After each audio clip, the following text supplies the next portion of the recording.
you for joining for this episode of the TechSpective Podcast. I have with me Danny Brickman from Oasis Security. So, Danny, if you could give a little bit of background on yourself and maybe share a little bit about your journey and kind of like, the origin story of Oasis.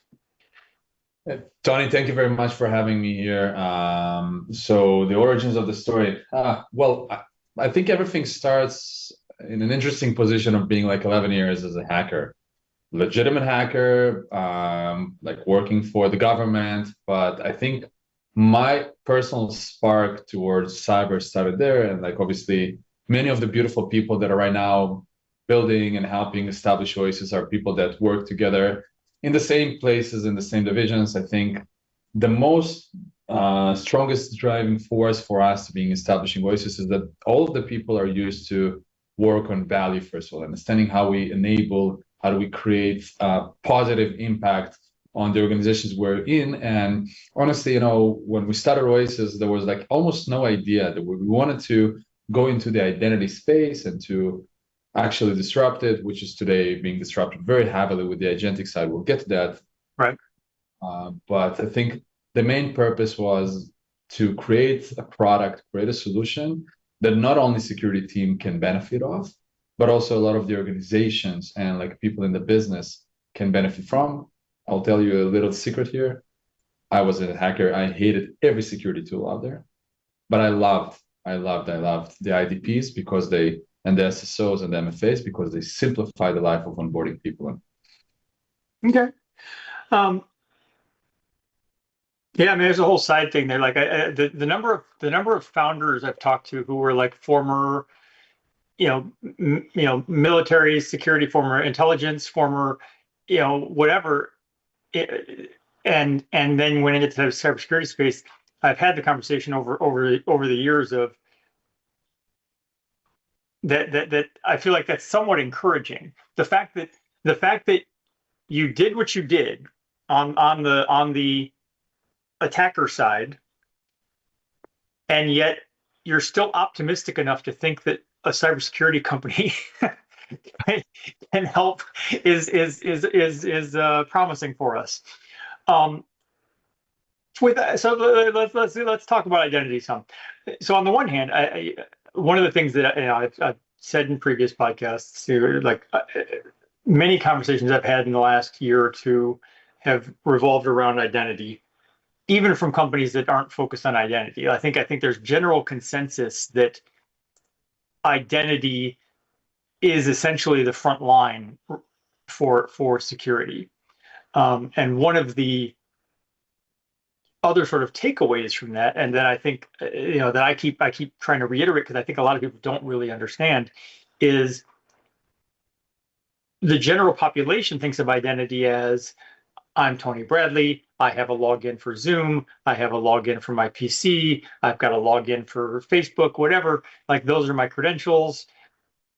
But that's the tip of the iceberg. Like the me as a Tony Bradley with credentials is like a fraction of a fraction of the identities out there, because most of the identities are applications and machines and services, and so all of this stuff is going on behind the scenes, and that was before we got to agentic AI.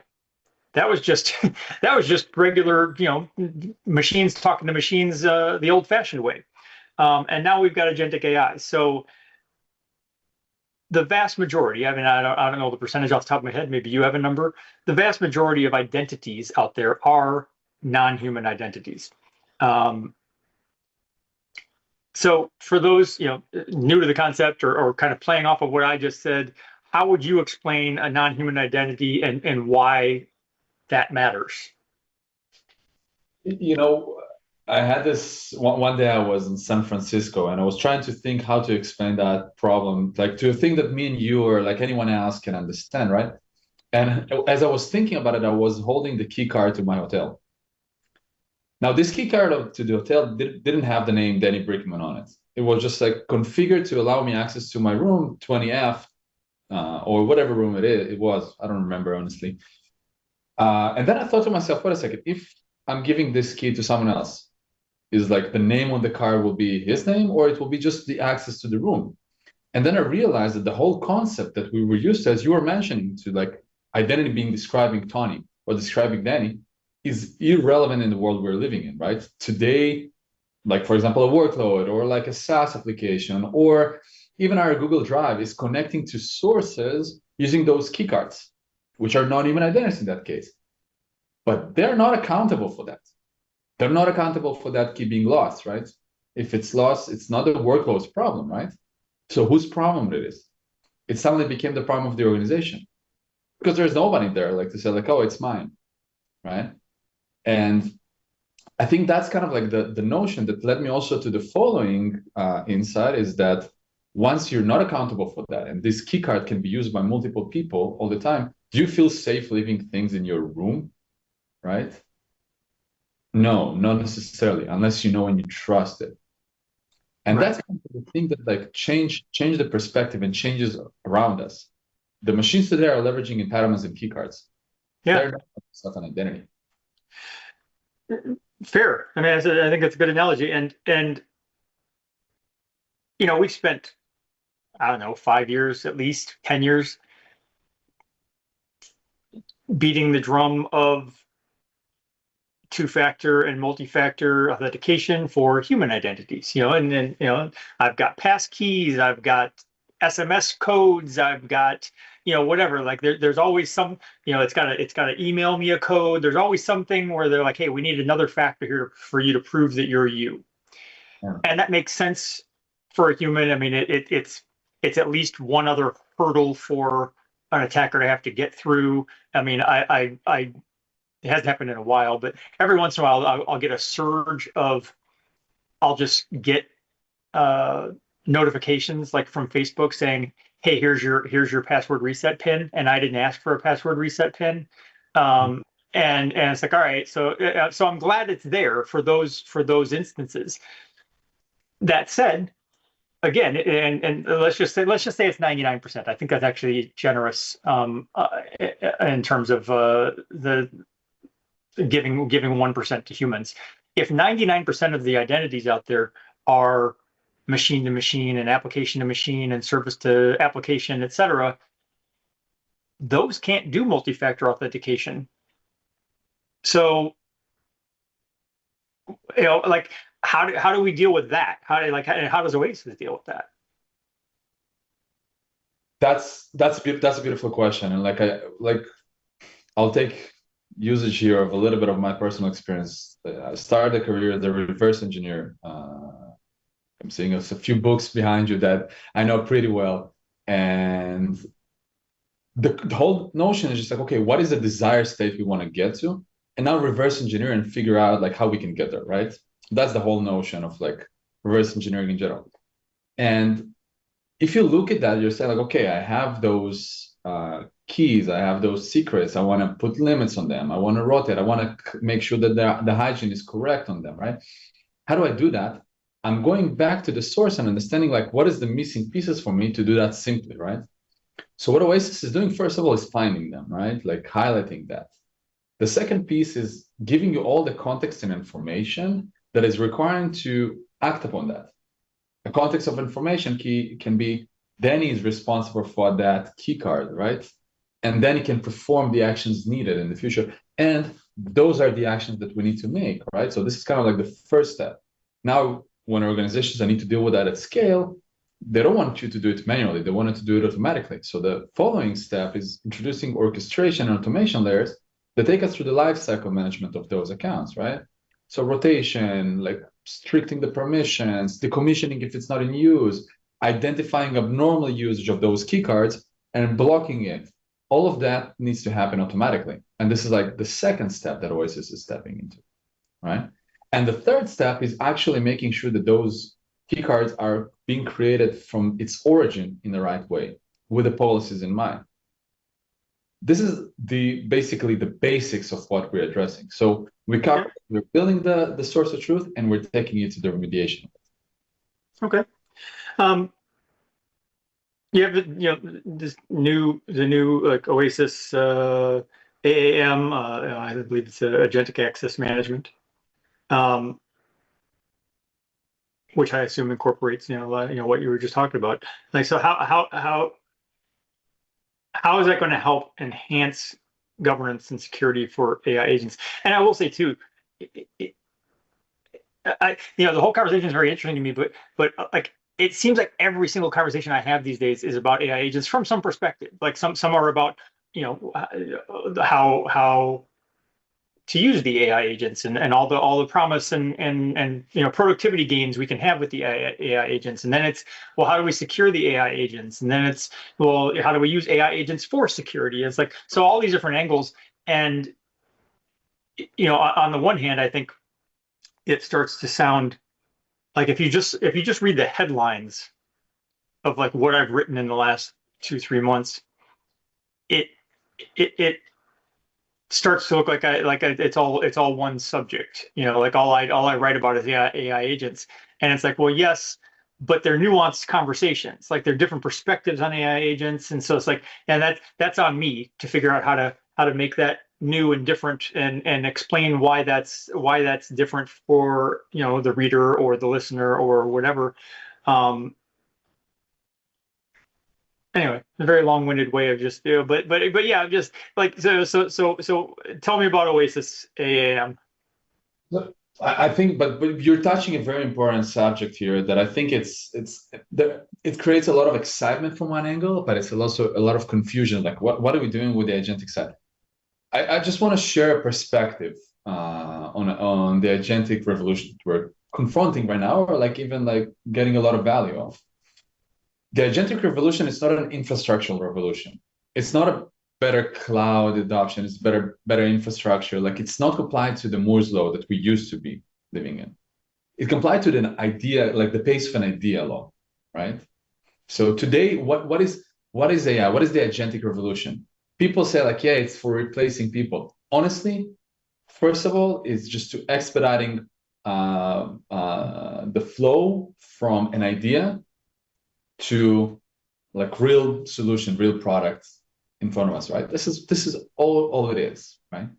But when we're moving in the pace of an idea, right, our notion needs to be a little bit different. Now everyone is saying like, okay, so AI, it's a new category, it's a new security category. It is not.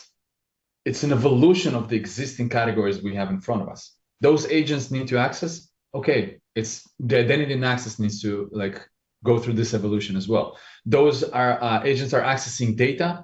The data needs to be evolving towards like the agentic motion, right? Like to this space, right? The application suddenly becoming more agentic. Okay, perfect. We need to adopt to that evolution. So basically, my personal belief, and this is what I'm seeing in the market, is that all of us needs to mature to that level. All of us needs to mature to that pace, right?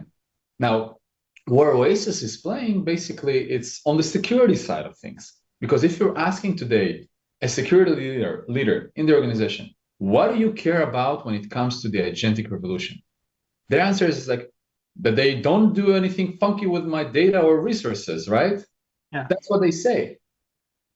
But at the end of the day, it's an access question. If I'm seeing everything they have access to and controlling that, isn't it enough?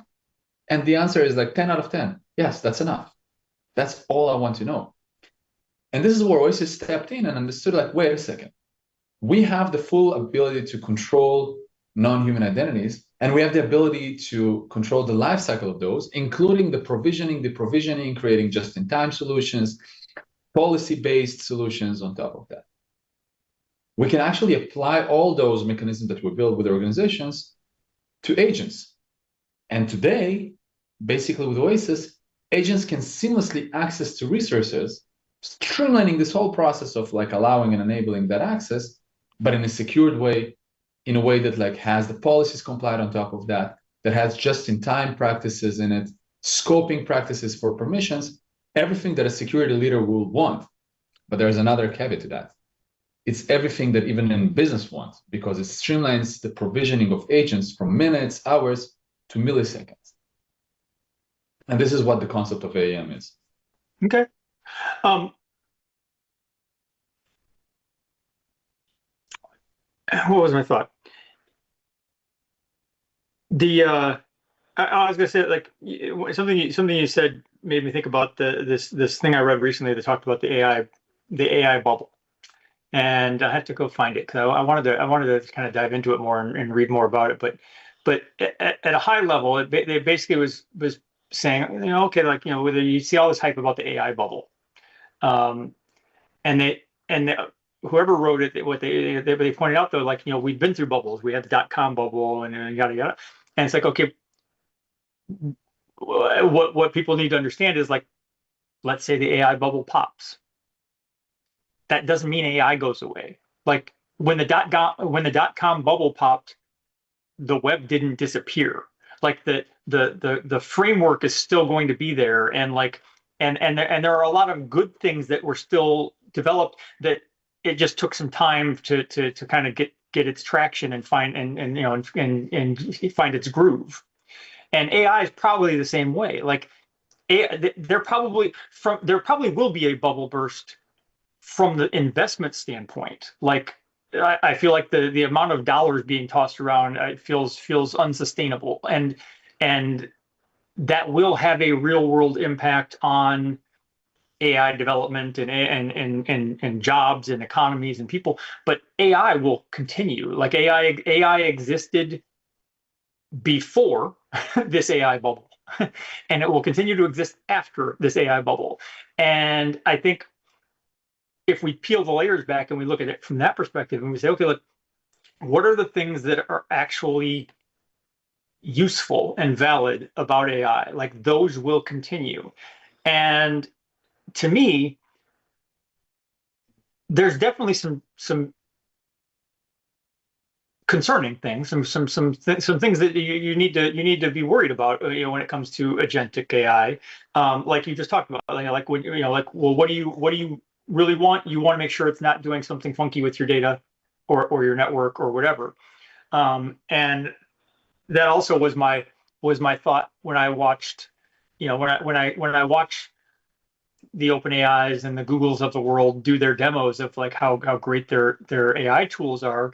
And they walk through demos of, like, oh, well, now you've got this virtual assistant in your phone, and you can just say, hey, I need a haircut. And then your agentic AI will just know who your barber is, what your calendar is, will make the phone call, set the appointment, pay for the appointment, and just let you know, hey, you have a haircut appointment with John on Tuesday at 3. And it's like, okay, that on one level, that sounds good. Like, that sounds like it would streamline my life. And I don't have to do all those things.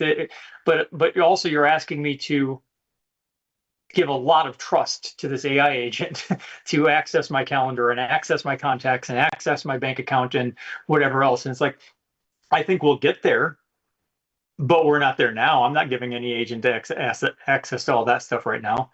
And the other side of that, though, too, is that I've noted a few times now that for those who will say that, well, agentic AI it's like, it's cheating or whatever, like, oh, you're like, you should do your job, why are you, like, offloading these things? And it's like, well, the higher up you go in the corporate chain, the more likely you are to have a team of people under you. Like, when you're the CEO, you've got other C-suite members, you've got VPs, you've got directors. Like, there are people under you that you delegate to say, okay, I need you to do this, I need you to do this. You're in charge of finance, you're in charge of IT, you're in charge of security, you're in charge of sales. And all that stuff comes up, so, like, those are your agents. The agents all go out and they do their things, and then all those things come back to you, and then you're able to make better informed decisions as CEO, because everyone, all of the agents who work for you did their thing. And it's like, so agentic AI to me is just that, but we can all have it. I can have it. As an employee, I can have agents and say, okay, well, what are the mundane, repeatable tasks that I do every day or on a regular basis? Why wouldn't I have an agent do that? As you were saying that, it made me think that comparing to the .NET,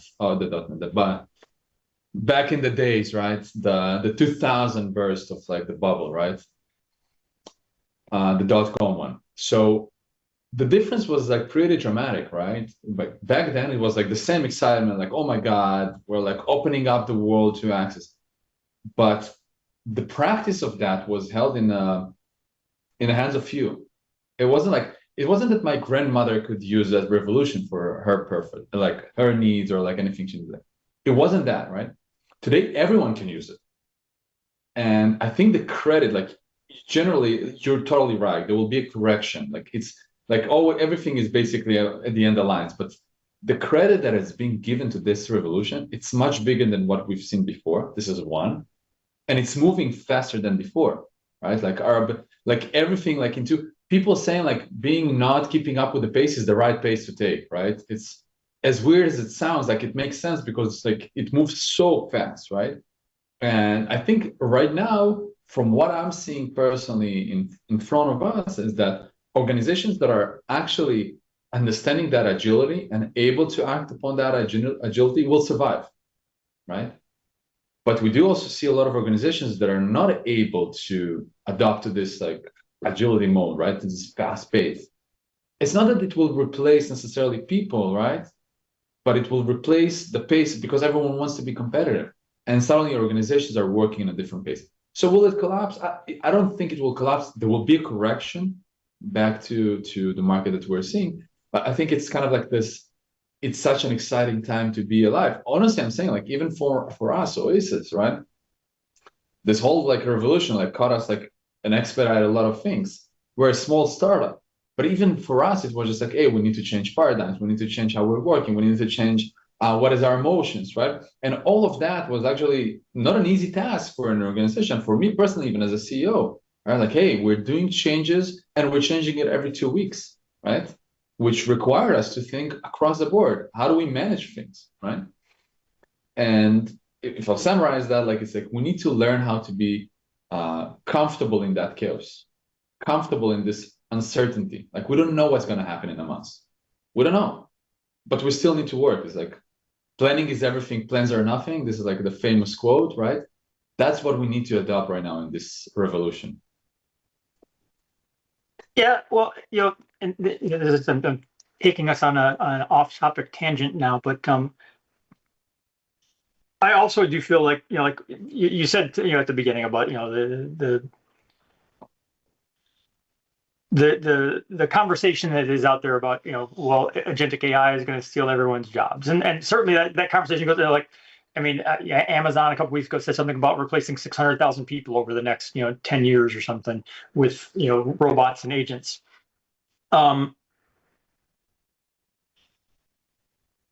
Ultimately, in my opinion, it is sort of the goal. Like I get that, like right now we want to say, like, well, no, like it's I'm not here to steal your job. I'm here to help you do your job better or faster or whatever. But I do look at it from like the Star Trek Starfleet Utopia version of the world, out in the future where it's like, well, no, the AI should do the things that the AI can do. Like, why wouldn't I want the AI to do all the things? Like, if the AI can do my job, let it, as long as you continue to pay me, because I still need a house and food and clothes, and so that I think is the struggle that we're ultimately going to have to get through. Is like right now we're kind of like we're finding our footing with the technology, and the technology is going to do all these great things, and eventually, as a human race we're going to have to reconcile, okay, well, how does Tony exist and pay his bills if there isn't a job for him to do because the technology has gotten to a point that the technology can just do the jobs? It's off topic, but it's just like the first movies about that topic in 2001, right? Space Odyssey. Like the dilemma was just like we're allowing in that case the artificial intelligence, the dot, I forgot the name of that computer that was running in the spaceship, but to basically make decisions and have the intelligence to decide. But like at the end of the day, the man, like becoming stronger and like bypasses the limits and we're like trying like the machine trying to kill the person. Right? But I think the interesting part there is that speaking of this agility and ability to adapt quickly to changing world, will put us as humans above that, right? And will elevate us to be superhumans, right? And I think this is the right result we want to get to. You're right. Like we will all still wear clothes, right? Like unless something very interesting will happen to the civilization in general, right? And we'll still have our jobs and we'll still have our families and we still have the love to our loved ones, right? But with the AI, we'll just like be much better version of ourselves, right? It's kind of like the question is like, oh, you want to live forever, or you want to feel that you live the life like you lived every day forever, like and like Right. achieving things faster. Well, and it's, so this is there are two sort of parallel discussions when it comes to AI and agentic AI. Like one is the enterprise conversation, which is where we should be talking, and the other is on a personal level, like the stuff that we're targeting at consumers, and even like on a smartphone level. And again,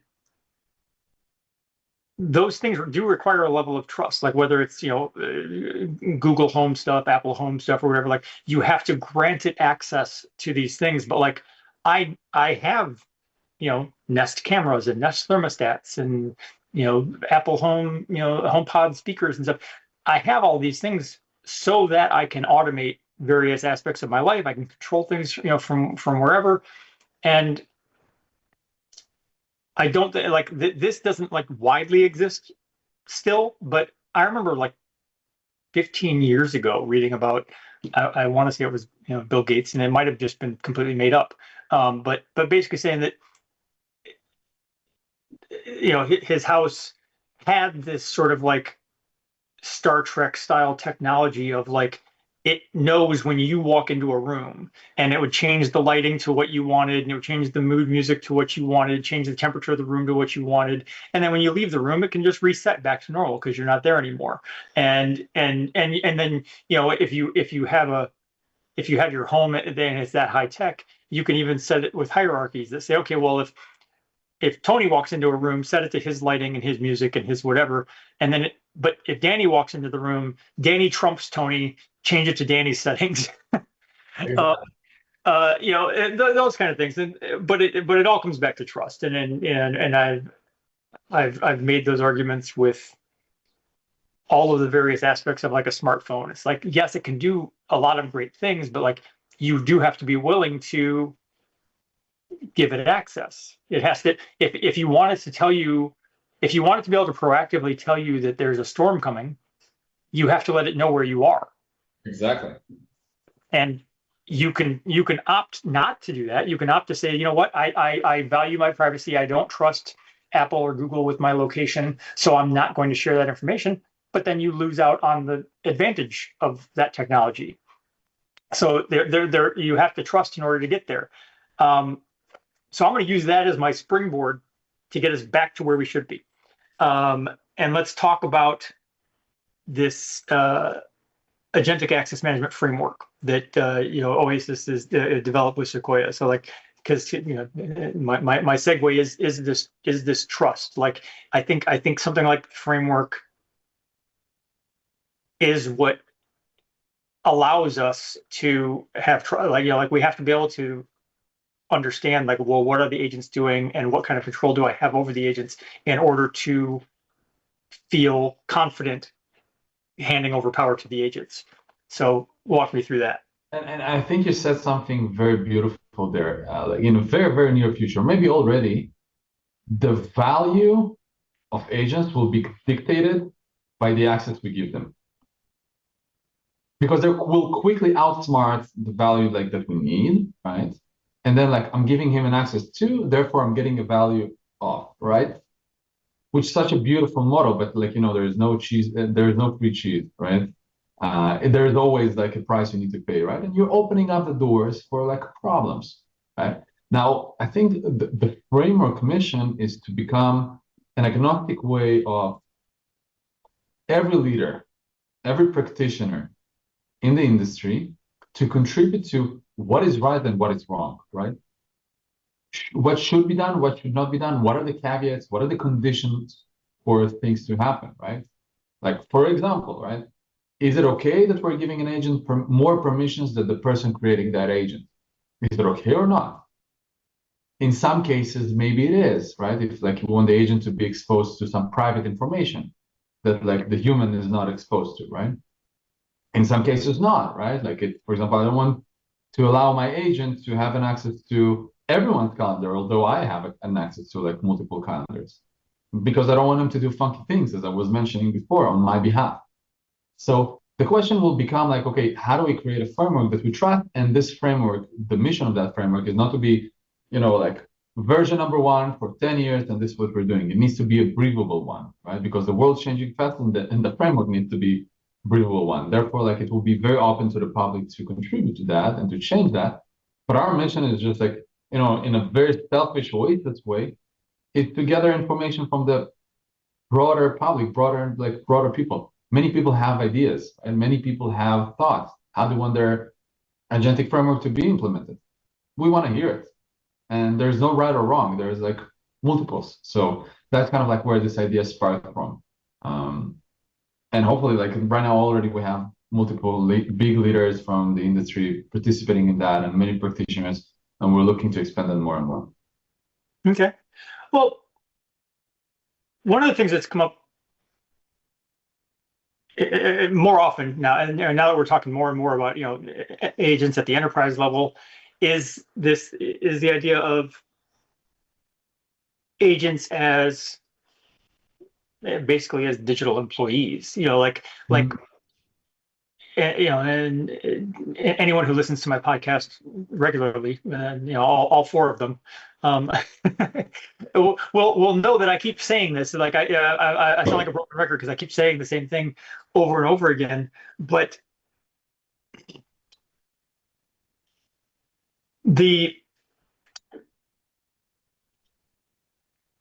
now I lost my thought about what I say over and over again. But employees. That usually we think of technology as technology. Like I set a printer up on my network. I add a new Wi-Fi router. Whatever. They're technologies. They do what they do. And on one level, from one perspective, you can say, okay, well, I'm deploying AI agents. That's a technology. It's like I'm installing software. But then I'm giving it roles and responsibilities and access rights as a user.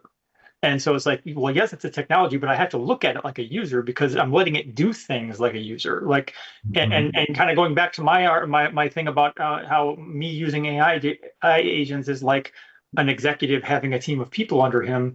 It's like, yes, if I have AI agents and I have them doing specified tasks and roles and responsibilities, it's as if I hired people to do those roles.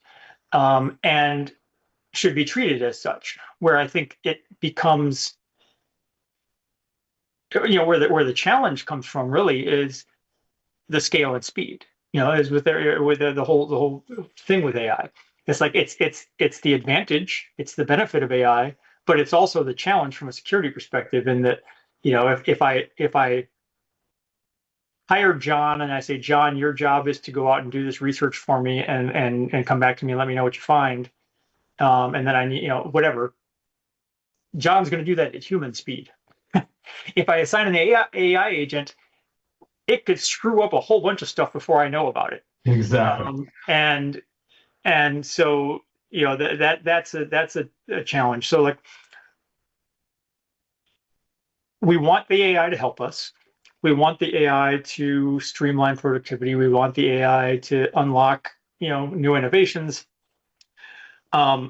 How do we balance that? And how do we balance the level of autonomy that we give to AI with making sure it's accountable and making sure that I still maintain control?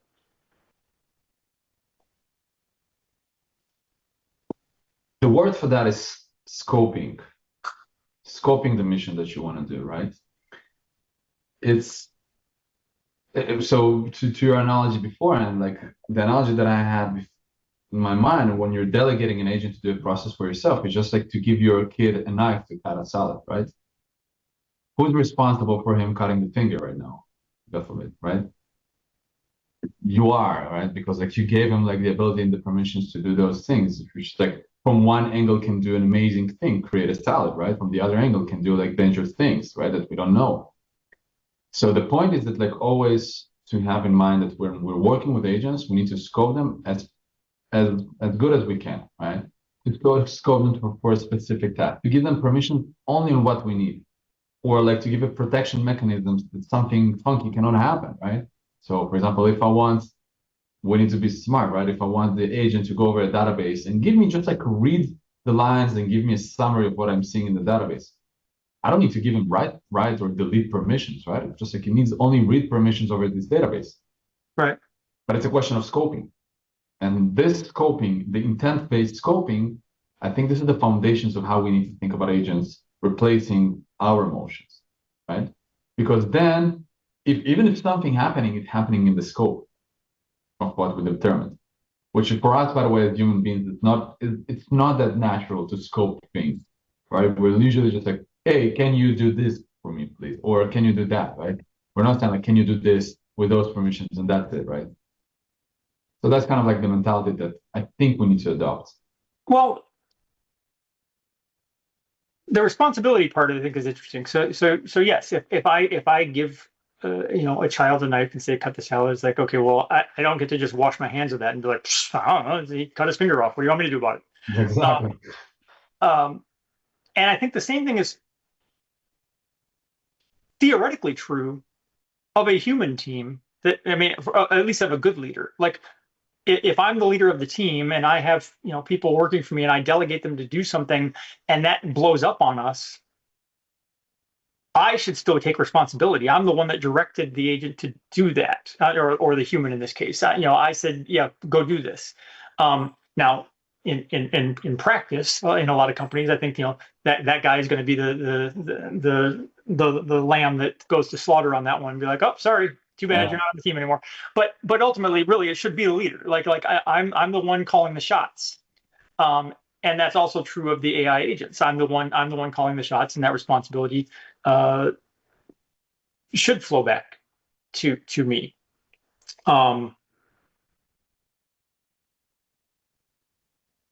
But I think it's just you're in terms of like the scoping. I think that makes sense. It's just again just trying to implement that in a way that is practical and enforceable.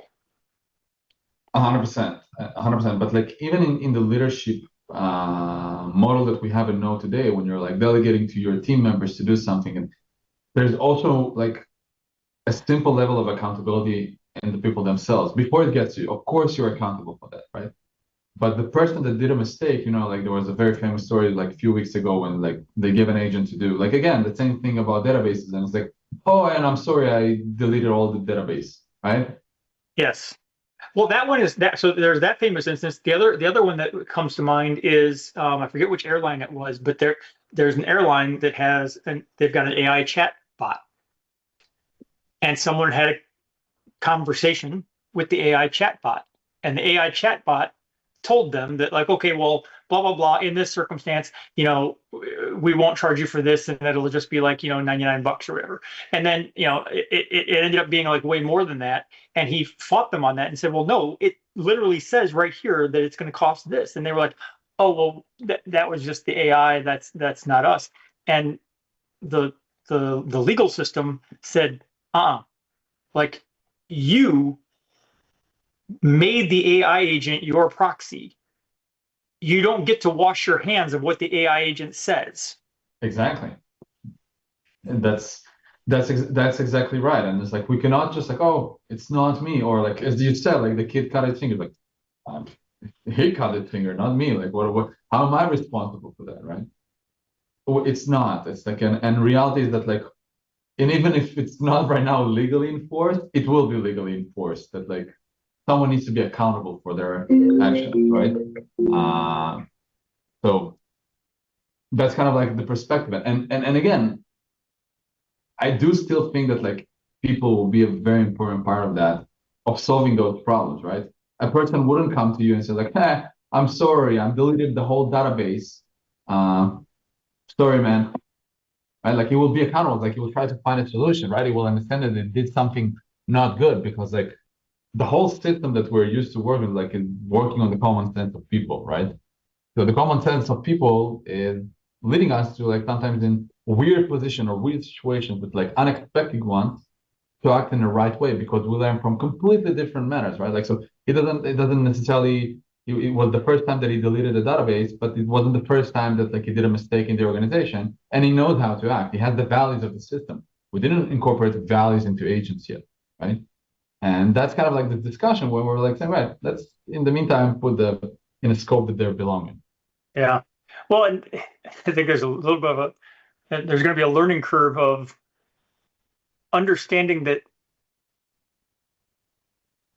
the AI, because like we've anthropomorphized it, like we're having conversations with the AI, but the AI is not, at least not yet, a thinking sentient being, and it doesn't understand nuance necessarily, and so like it's like asking a genie for your three wishes or whatever. It's like, well, you might get something that literally does what you asked it to do in a way that you totally didn't anticipate. There's also like a children's book character, Amelia Bedelia, that and that whole thing is about the nuances of the English language and how words have multiple meanings and stuff. And so like you could say something, and depending on the interpretation of those words, it could mean very different things. And that will be a challenge when it comes to AI. But again, it comes back to who's responsible and just being and being able to, like, again, I'm not just talking about like, all right, well, I need to know who to hold accountable and who to fire when something goes wrong. It's like, no, I'm just saying, like, if I do have, let's say I have a team of people and I say, listen,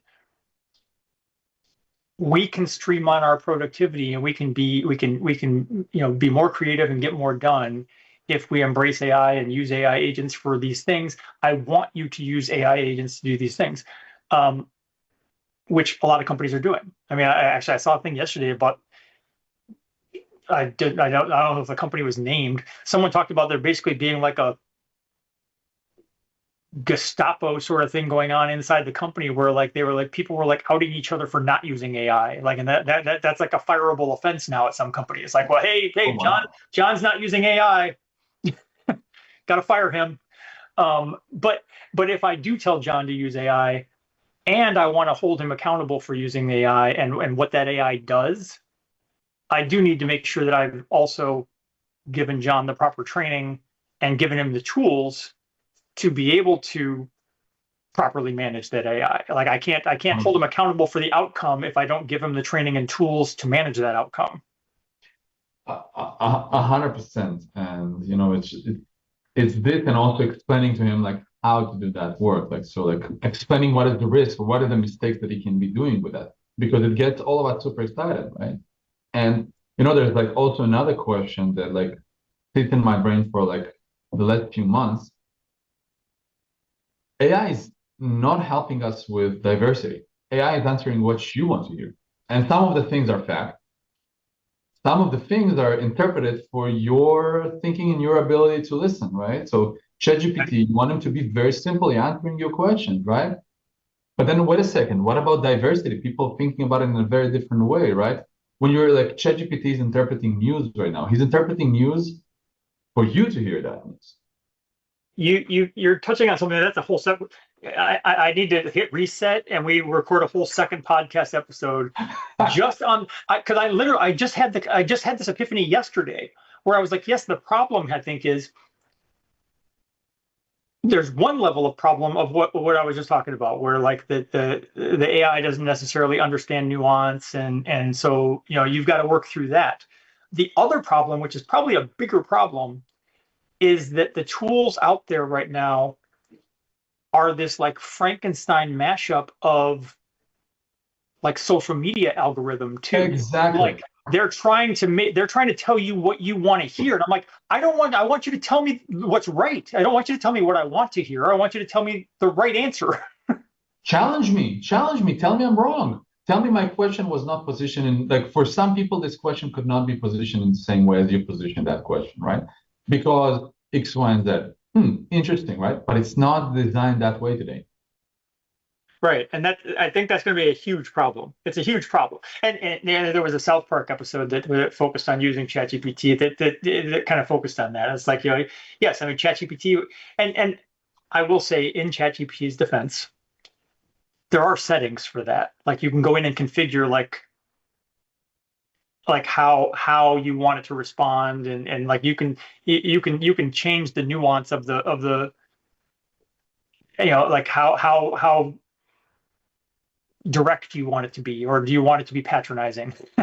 But like nobody likes to feel patronized, right? Nobody likes to feel that, like, everyone wants to feel good.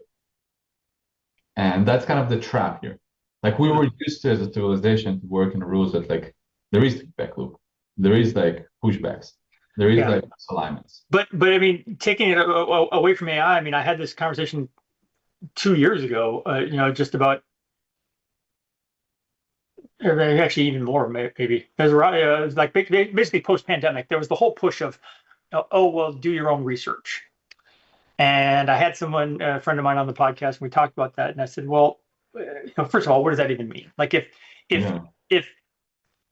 Anthony Fauci, who's dedicated his life to, this topic and is, has decades of experience on this topic, tells me something, what do you think I'm going to go find on the internet that is going to give me better insight than what Anthony Fauci has said? Like, that doesn't exist. But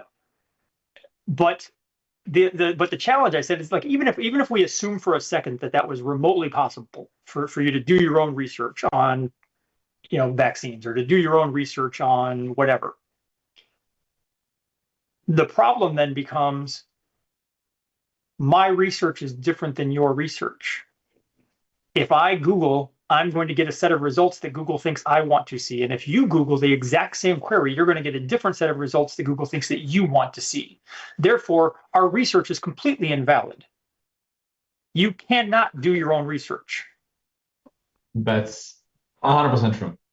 And that's a big problem, I think. That's a problem that will continue being a problem because of the nature of the beast, right? Like we all love when, like, people are telling us what we want to hear, right? Right, but it's like when I was in high school, and I'm dating myself here, but like, once upon a time,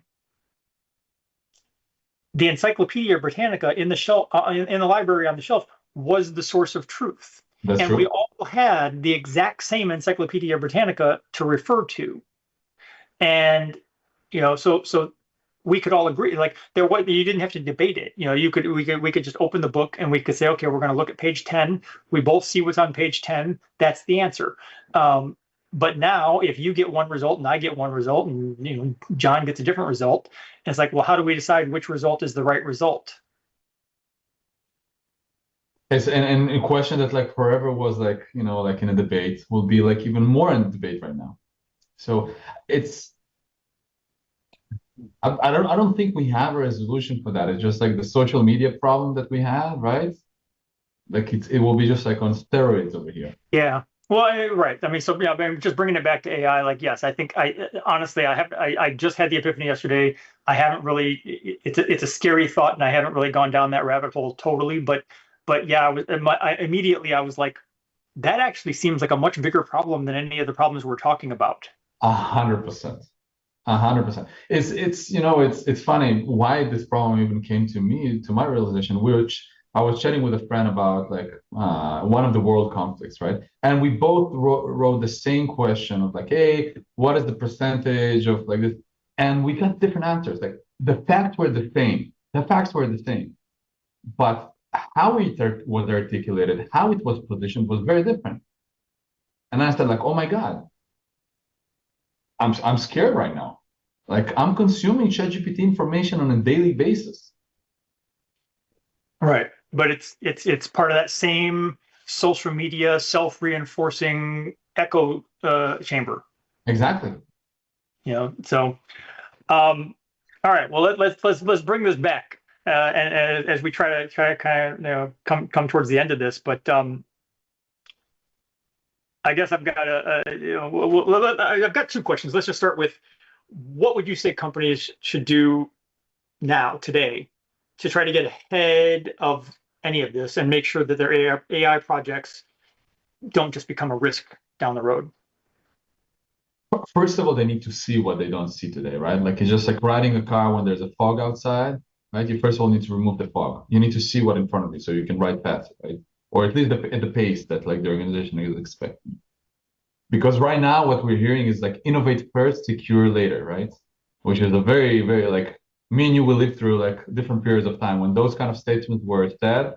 We know what is the result of those statements, right? So I think the first of all we need to see, and we need to understand like what do we accept as normal and what do we do not accept as normal on the most basic thing. We don't need to go into like too many details. We're just like, hey, agents should not do this on the behalf of this person, or we should not allow agents to do those things on those resources or data, right? Those are the baselines. Once we have that, then we can discuss, okay, how do we scope in a proper way, intent-based scoping for the organization itself, right? Like, what does it even mean, right? Like, what are the divisions we have? Like, what developers should do? What is the language that we should be using, right? And that's kind of like the second step that not only puts the raw policies and stuff, but also allows us to be like more precise on how we should be acting. And then we open up innovation. Between us here, innovation will continue moving forward. And this is another thing that we need to accept. We're living in a world in which we're like, building the plane while we're flying. That's the reality of where we live today. And forcing like, oh no, we need to do this for the whole organization will never work. Organizations need to accept that motion. Right. They need to accept this adoption. They need to accept that it will be changing all the time. There will be multiple frameworks. There will be multiple infrastructural changes. With that adoption and with the policy adoption on top of that, we can start controlling it. Okay. Yeah, one of the things, I think it's easy for us to look at the current landscape and say, oh, well, OpenAI/ChatGPT is, that they're the thing. And it's like, all right, well, for those, younger than me, I need to let you know, Google wasn't always the thing. Yeah. So, we had an Alta Vista and a Lycos and a Yahoo. Like, there were other things. And I think all of them had the hubris of thinking they would last forever too. And then Google came along. And, and I think, I guess sort of on that same vein, OpenAI is actually an existential threat to Google. So at least on the search side of things. Okay, wrap up question. Looking ahead, 2026, maybe into 2027, like, if you could leave security leaders with one insight about governing AI agents, what would it be?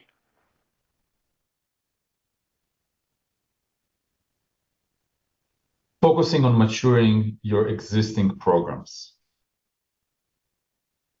And what I mean by that, security teams already have divisions of data security, identity security, application security, right? Maturing them to the era of AI, and allowing them to have the values that me and you were chatting about right now and understanding them in a proper way. That's the biggest thing that they can do, because this is the way to protect AI today.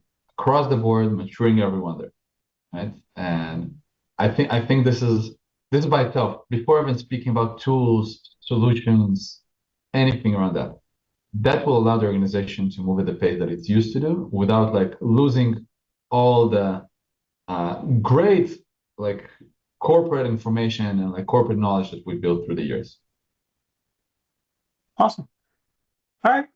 Well, I want to thank you for joining me. It was really a fun conversation. I know I went off on some tangents there, but that's the most fun. Tony, thank you very much for having me. take care. Bye-bye.